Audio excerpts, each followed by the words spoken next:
What's up, guys? Welcome back to the channel. So glad you joined me for this analysis of a singer that I've been asked many times as well to take a look at. His name is GEOFF Castellucci. Sounds very Italian. He's an American bass singer, and he's very well known for his super low bass stuff that he does. He was part of forming the group Voice Play, a cappella group that did really well all over the States. Yeah, so what he loves to do, if you're a fan of his, you will know, what he loves to do is layer his own voice. So he would record himself singing 4 different parts and then do really clever filming and editing where he sits with himself on the same set and sings along to himself, seemingly. So I love this song, Far Over the Misty Mountains Cold, from The Hobbit. I think it's just beautiful, and I think it's a really good piece for someone with a voice like Jeff to turn into a cover, because the nature of the music is low and dark and mysterious, and that's what the kind of voice that he has. So let's check it out.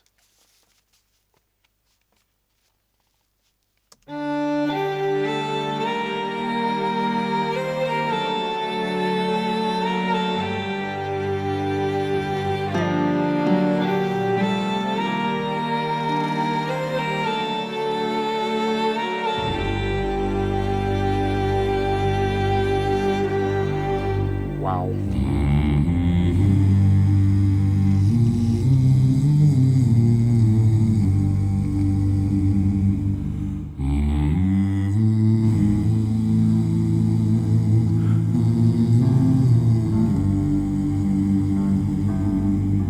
Far over the misty mountains cold, to dungeons deep and caverns old, we must away and break of day to find our long forgotten gold. The pines. Sure. Yeah, what's it called? Pause.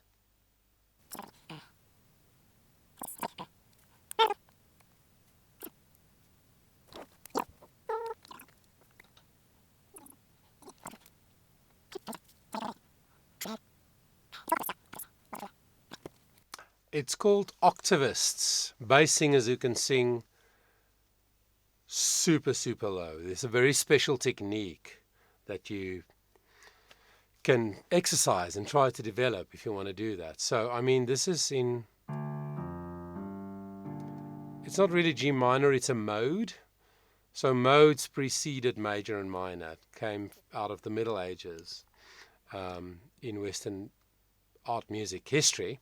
But it's sort of in G minor. But then sometimes it goes, I can't. It's G1. It's the lowest G on the piano. And so in the intro, he did that as like a drone, one of him. And then at the end of the verse, he did that again. Did you hear that? That's incredible. I mean, in operatic terms, it's called basso profundo, which means profound bass, which is a voice type that is really naturally comfortable to sing quite low. But even so, if you want to develop that octavist type, ridiculous. I mean, a low C is 65 hertz. A low G, I don't know, 40 hertz or something. It is incredibly difficult to make a sound with vocal folds oscillating at such a slow rate. But anyway, so the whole first part sits in that. The highest note is C3, so it's quite low. But yet, even when he sings that D, I mean, I can get it out. Far over. But when I do it, it's quite breathy because I don't have that skill developed for that extreme low range. But when he sings it, the way he shapes the vowel and the way he uses and manipulates all this part around his vocal folds gives it that incredible, dark, but very resonant sound. It's very skillfully done.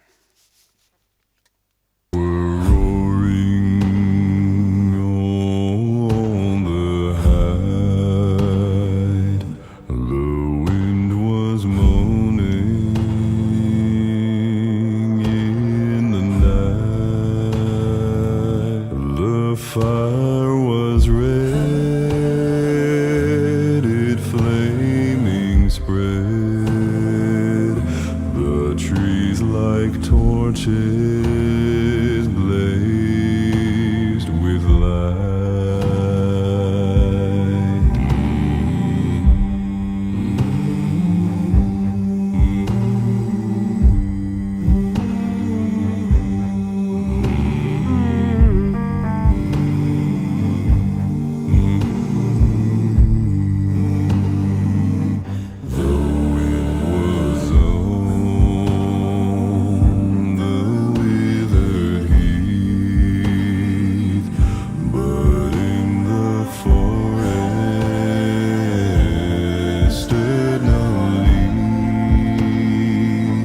Their shadows lay,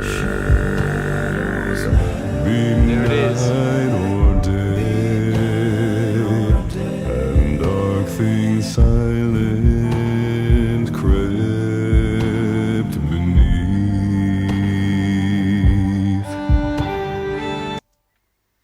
Yeah, that's skill, baby.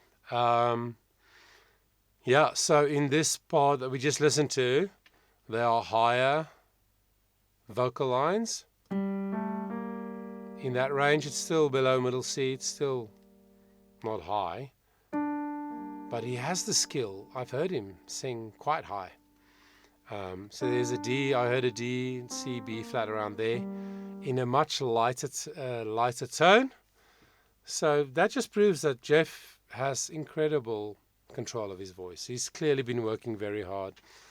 I think because of his appearance, I mean, no matter who you are, I think you'll agree that he's quite a handsome looking man, with a lot of hair, which I don't have, of course.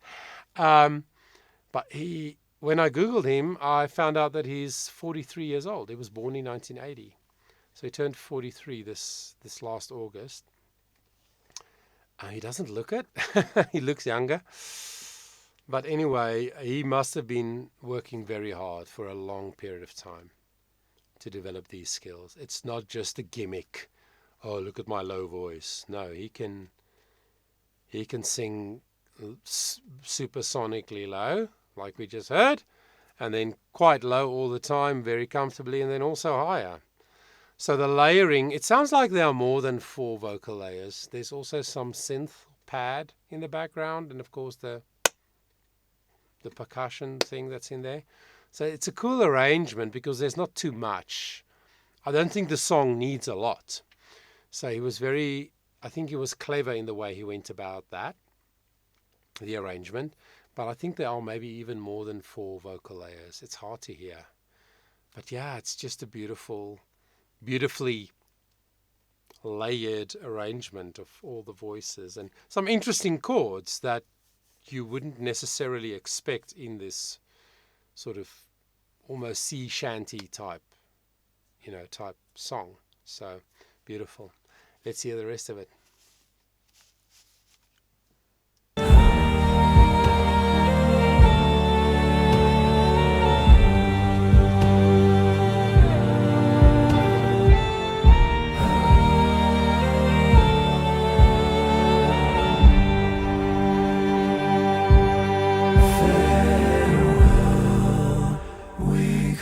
The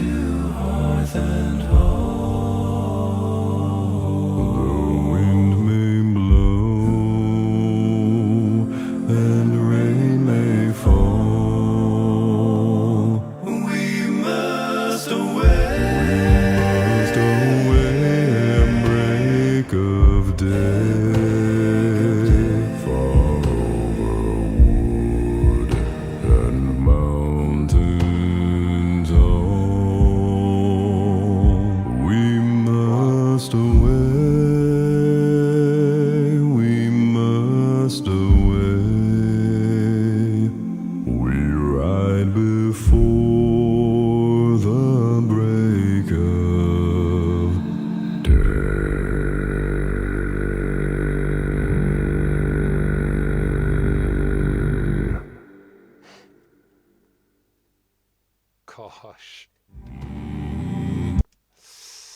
Yeah. Yeah. He also seems like an intelligent musician, because the way he's put these things together and the way it's edited, I think is really well done. I'm not a professional producer, but I've learned over the years to hear good production, well recorded, well edited, so it's not gimmicky. And of course, the setup there, the set, the costuming and that, I think it's cool. I think it might annoy some people saying it's gimmicky, but I don't think it is. I think it sets the tone for the song. If anything you do in a performance, whether it's a live performance or a video or one of these where you layer yourself, if anything that is done adds to the music, then I say, great.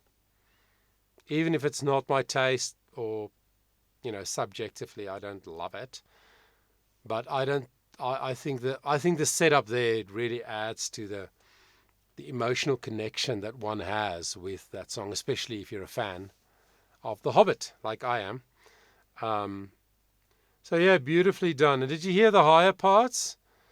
It was a clean D, a clean sound, not so super back-placed, darker vowel sort of bassy sound. So no, I'm a fan. I've watched several of his sort of vocal coaching videos as well, where he teaches people how to develop the skill to sing so octavist, super, super low. And he sustained that last low G for quite long, which is very impressive. So yeah, I hope you enjoyed that. I enjoy checking this guy out every now and again. I haven't seen this until now, but I've seen many of his other videos that went viral, like 16 tons and all of that. And I think he's an example of somebody who takes who he is and what he's got and making something special out of it. That's different, that's entertaining, that's musically pleasing, but also musically intelligent. And I wish him all the best going forward. Thanks again for spending the time, and until next time, please take care of yourself. Before you go, let me just quickly remind you of two exciting things that is part of our company. The one is a podcast on Spotify, free for everybody, called Voice Matters with Johan Bester. And the second is that we now have a Discord server, Charisma Performing Arts Discord server. I would love it if you would consider joining our community there. The links are in the description.